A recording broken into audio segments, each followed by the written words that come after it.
नमस्कार दोस्तों, life and new pregnancy channel में आपका बहुत-बहुत स्वागत है। तो आज की इस वीडियो में मैं कुछ 5 साइंस के बारे में बात करूंगा, जो आपको अगर प्रेगनेंसी के दौरान दिखाई देते हैं, तो आपको सचेत हो जाना है और अपने डॉक्टर से तुरंत आपको संपर्क करना है। सबसे पहले हम बात करेंगे पेट दर्द के विषय में। पेट दर्द आपको पूरी प्रेगनेंसी के दौरान बहुत ही सीरियसली लेना चाहिए। छोटा-मोटा पेट दर्द लगा रहता है, वो कई बार बच्चे के हिलने या डुलने से होता है, या फिर जब बच्चा बड़ा हो रहा होता है, उसका साइज बड़ा हो रहा होता है, तो मांसपेशियों के खिंचाव से भी हो सकता है। लेकिन अगर आपको बहुत ज्यादा पेट दर्द महसूस हो रहा है, इतना कि आप सह नहीं पा रहे हैं, और ये पेट दर्द अगर आपको 37 हफ्ते से पहले पहले महसूस होता है, तो इस तरीके के पेट दर्द को आपको गंभीरता से लेना चाहिए, क्योंकि ये निशानी हो सकती है प्रीटर्म लेबर की, या फिर आपके प्लेसेंटा में कुछ प्रॉब्लम आ गई है, इन्फेक्शन भी हो सकता है। जब आपको बहुत भयंकर असहनीय पेट दर्द होता है, तो आपको अपने डॉक्टर से जरूर मिलने के लिए जाना चाहिए। 37 हफ्ते के बाद जो पेट दर्द होता है, उसके मायने कई बार अलग होते हैं, क्योंकि ये वो समय होता है जब आपका बच्चा कभी भी हो सकता है। उस केस में भी आपको डॉक्टर के पास जाना चाहिए,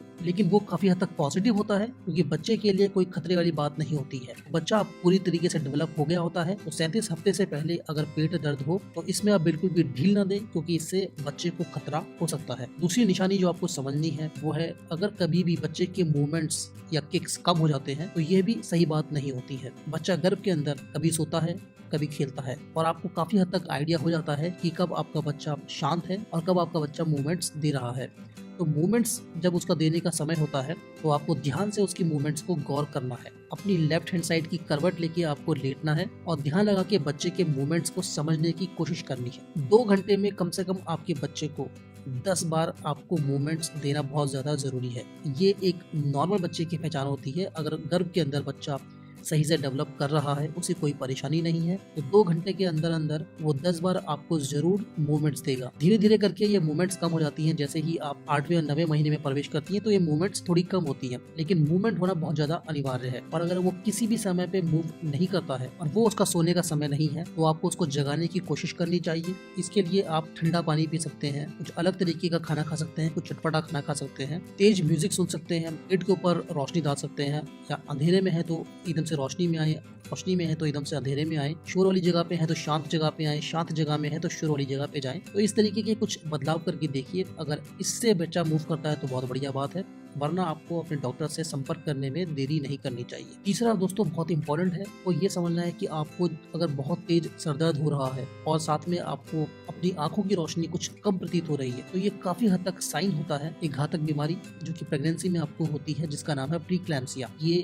ब्लड प्रेशर के बहुत ज्यादा हाई होने की वजह से हो रहा है। साथ ही में आप अपने शरीर में कुछ पहले से ही परिवर्तन देख रहे होंगे, जैसे कि सूजन आना, ये आप पहले से देख रहे होंगे। तो कभी भी आपको ऐसा महसूस हो रहा है कि बहुत तेज सरदर्द हो रहा है, आंखों की रोशनी भी कुछ आपको कम महसूस हो रही है, तो इसको भी आपको हल्के में नहीं लेना है और तुरंत अपने डॉक्टर से जाके मिलना है। चौथी बात करेंगे हम दोस्तों एमनियोटिक फ्लूइड के रिसाव की, जिसे कि समय से पहले वाटर ब्रेकेज भी बोलते हैं, और ये 37 हफ्ते से पहले पहले अगर आपको होता है, तो ये खतरे की बात होती है। ऐसा कभी भी हो, अगर नीचे के रास्ते एमनियोटिक फ्लूइड, जो कि पानी के समान ही होता है, वो निकलता है, और जिसके निकलने का एहसास तो शायद आपको ना हो, लेकिन आप गीलेपन से अंदाजा लगा सकते हैं कि ये एमनियोटिक फ्लूइड है। ऐसा कभी भी आपको होता है, तो आपको तुरंत अपने डॉक्टर के पास जाना चाहिए, क्योंकि ऐसा होना बच्चे के लिए बिल्कुल भी सही नहीं है और उसको डॉक्टर की निगरानी की सख्त आवश्यकता है। पांचवा दोस्तों हम बात करेंगे ब्लीडिंग के बारे में। कभी आपको अगर वैजिनल ब्लीडिंग हो रही है, तो ये भी काफी गंभीर बात होती है। शुरुआती समय पे जब बच्चा इम्प्लांट हो रहा होता है, तो एक नॉर्मल ब्लीडिंग होती है, और वो इम्प्लांटेशन के कारण होती है, जो कि पहले महीने में ही आपको देखने को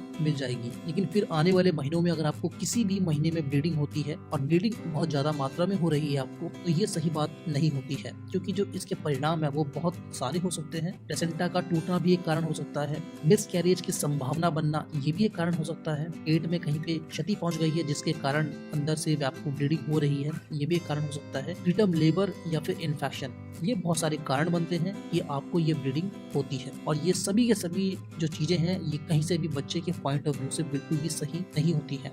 इन सभी चीजों से बच्चे को खतरा होता है, तो आपको तुरंत अपने डॉक्टर के पास जाना चाहिए। वीडियो अगर आपको अच्छी लगी हो तो लाइक बटन को अवश्य प्रेस करिएगा। अभी तक अगर आपने हमारे चैनल को सब्सक्राइब नहीं किया है, तो वीडियो के नीचे लाल रंग में लिखा हुआ सब्सक्राइब का बटन दबाएं, और उसके साथ ही में छोटी सी घंटी दबा के अपने सारे नोटिफिकेशंस इनेबल कर लें, ताकि हम जब भी कोई वीडियो डालें तो आपको नोटिफिकेशन तुरंत मिल सके और आप कोई भी प्रेगनेंसी से रिलेटेड वीडियो मिस ना करें।